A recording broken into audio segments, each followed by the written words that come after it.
Let's bring this into focus. Cue it up here. I'm going to read a poem. Actually, it's more like a story called Sandy Bay by Ben John Smith. Tonight I got injections, all kinds of injections. I took an oral vaccination for cholera mixed with bicarbonate soda. I had hepatitis A and B shots along with a thyroid jump and a tetanus to top it off. Then I saw a woman in a pretty pink top with fantastically big breasts about my shortness of breath. I blew into many different devices, even got to take one home. She said I was fine.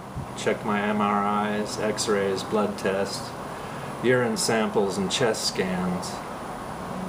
Nothing wrong anywhere. Could be an athlete, she reckons. I say the only time I feel short of breath after exercise is when I'm dancing like Elvis. She laughs. We talk about my drinking and she gets a little worried. Says it could be a problem. I tell her I'm a writer and she laughs again. Says I can't stop drinking. I say I can't stop drinking because I only write about getting drunk. She says then the people who read my stuff must all be alcoholics anyway. Says I'm supporting an unknoble cause. Her beautiful hulking pink tits inside her top. No cleavage showing, small dry hands, a big twisted doctor-like face. She says I need to find help. To go home and find help. Go home. At home I watch House of Sand and Fog.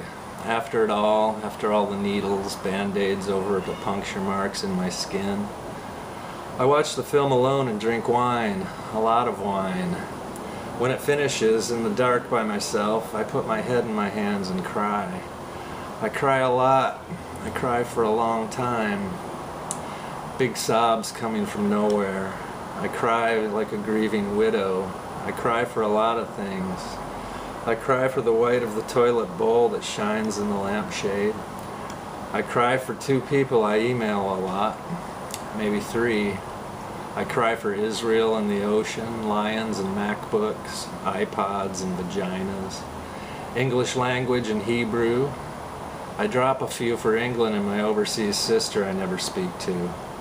My cheeks get wet for the photos and boys' weekends away.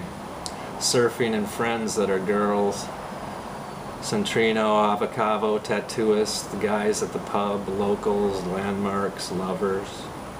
I get blurry for fish fingers, saggy boobs, facelifts, and prostate cancer.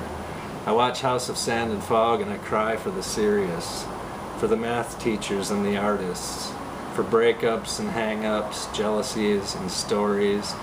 I spill some for all the people who will read this and laugh and call me a faggot. I cry for my friends who aren't really friends. For the bad words that will roll around your head. I don't stop. It keeps going. I saturate myself because I think it matters and it doesn't. For my little bank account. For the ring I can't afford, for the house deposit I can't get, for the lies I tell and the wine. You should always cry for the wine. I vomit in the sink, some blood, probably from my teeth. I brush my teeth, one more glass, hop into bed with her and spoon. She puts my feet on hers. I put my feet on hers. She says, you come in here drunk and touch me up and shit, it fucking pisses me off. Then rolls around like a mad woman. I get back out of bed and pour another. Then I write this and send it off before I can sober up and delete it. I cry because there is no God, no one coming for us. We are all alone here. Alone with the horror, the sleaze, the trash.